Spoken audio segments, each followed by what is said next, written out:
Ready to go for a fishing trip? Yep. All right, go ahead and throw the bag inside the boat. And go ahead and climb in afterwards, okay? Okay. Can you put the rods in the box for me? Sure. When you think about all the times that led up to this, and cast your mind back to the way this tradition started, you realize how important it is to pass the tradition on. It's not always about the biggest fish or the fastest boat.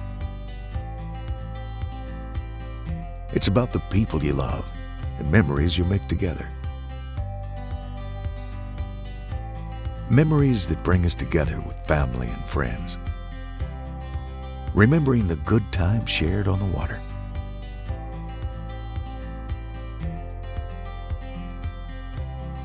And even though everything wasn't always perfect, you were sharing something real.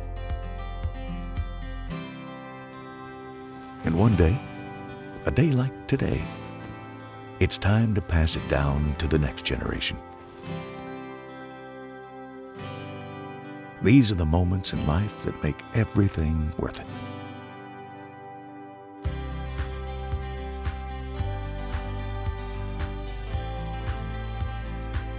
Because at the end of the day, Let's go. it's more than a boat. It's a tracker.